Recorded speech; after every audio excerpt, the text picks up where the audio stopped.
Senator Kennedy, have another change of woke professors, so let's go ahead and get to this video, shall we?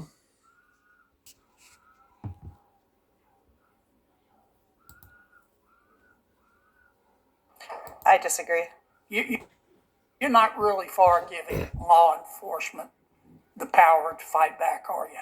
I am in favor of giving law enforcement that power and respecting constitutional limits. I don't believe you, Professor. Okay? You're not talking to Bambi's baby brother here. Okay? I've read some of your stuff. I think you'd be more intellectually honest if you just come out and say, I'm on the side of the bad guys here. I think we shouldn't give state and local law enforcement the authority to fight back. You're trying to make it as hard as possible, aren't you?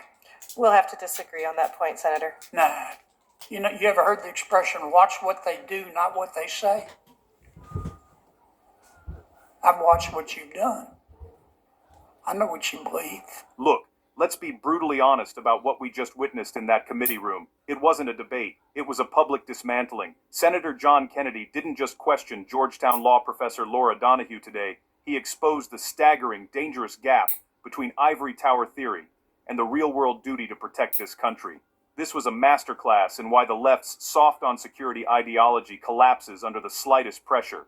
And collapse it did. The ports, but that's not your experience, is it? No, sir. Thank you, sir. Thank you, Senator. Senator Kennedy?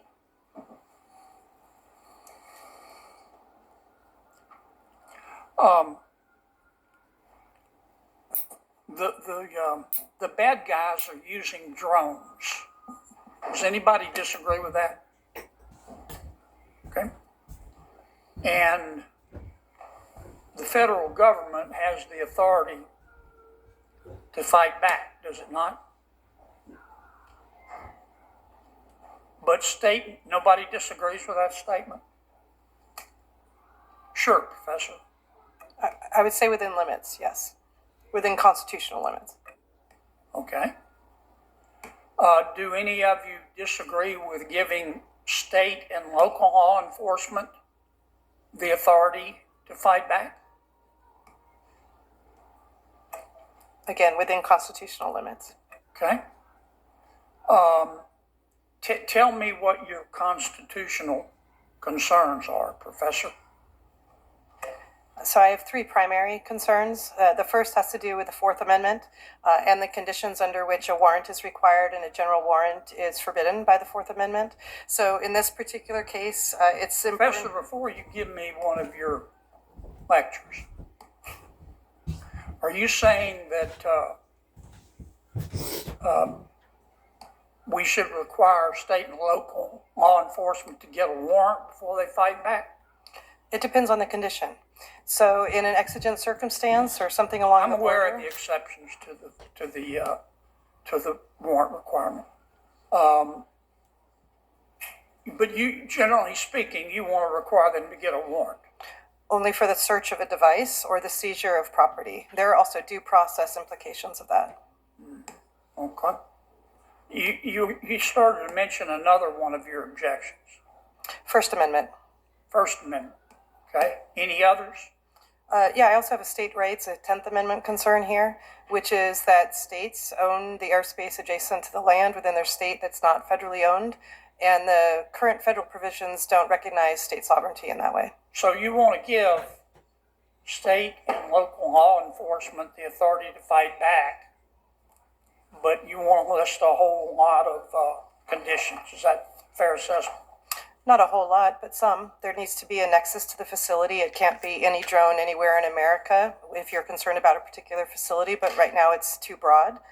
There have to be acknowledgments of First Amendment concerns. So for instance, limiting the covered facilities to the experience and logic test with which the courts use for right of public access, or prohibiting media bans across the board, or setting a time limit before and after special events so they don't extend extensively. This is what a number of state measures already do, and I'd like to see that at a federal level and apply to bring this within the constitutional Sounds limits. like a lot of conditions to me. No, not very many. As long as there's probable cause and the conditions are met, then absolutely you can. Have you ever heard of Search. a legislative practice called loving a bill to death? Yes. Okay? And that's when you take a bill and somebody says, I'm really for this bill. But then they add so many amendments and they screw it up so badly that the bill either becomes ineffective or doesn't pass. Is that a pretty accurate description? Of the term? Yeah. Yes. You're trying to love this to death, aren't you? I disagree. You're not really for giving law enforcement the power to fight back, are you? I am in favor of giving law enforcement that power and respecting constitutional limits. I don't believe you, Professor. Okay? You're not talking to Bambi's baby brother here. Okay? I've read some of your stuff. I think you'd be more intellectually honest if you just come out and say, I'm on the side of the bad guys here. I think we shouldn't give state and local law enforcement the authority to fight back. You're trying to make it as hard as possible, aren't you? We'll have to disagree on that point, Senator. Nah. You know, you ever heard the expression, watch what they do, not what they say? I've watched what you've done. I know what you believe.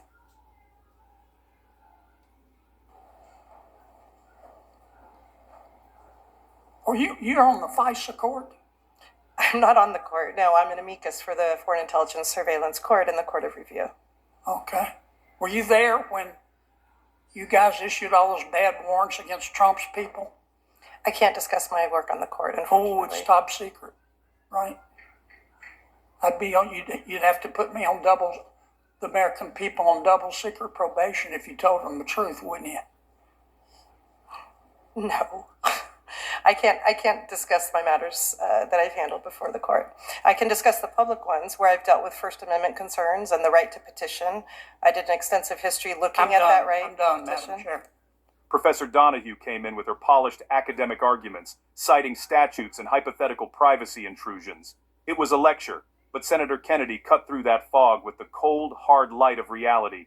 He didn't deal in hypotheticals. He dealt in bodies. In terrorist plots stopped, American lives saved because of the very tools she wants to gut.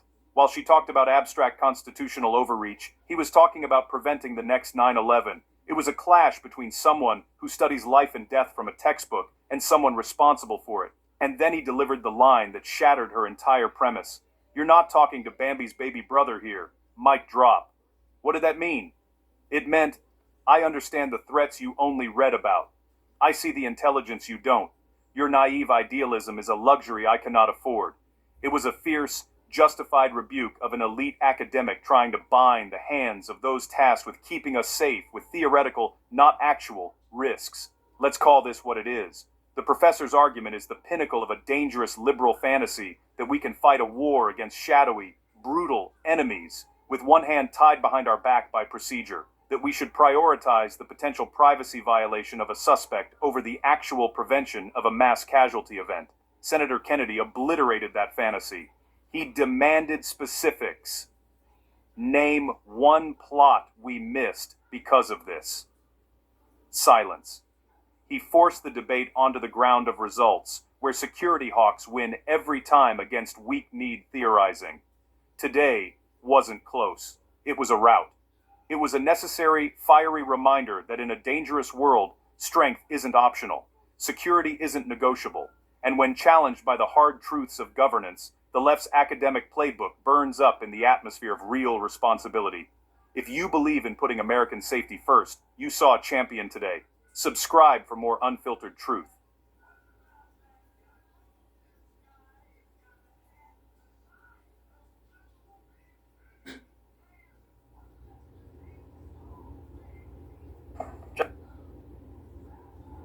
Judge Lopez, I'm going to quickly note there's a reason the Democrats have scheduled you on this panel, because you have a long pattern of sentencing criminal defendants to egregiously light sentences, including one child molester who molested a 4-year-old and 9-year-old. You sentenced him to only 6 years in prison, including, as we heard before, one woman who was responsible for killing her 1-year-old son, who was coated in fentanyl. His pajamas were coated in fentanyl. His sheets were coated in fentanyl. You could have sentenced her to 30 years. You sentenced her to only 4 years.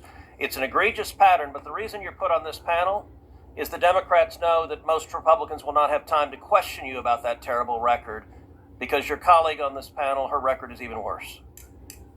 Ms. Campbell, I will say I have seen some astonishing nominees from this administration, but I have to admit your record takes the cake. A judge should not be a political activist.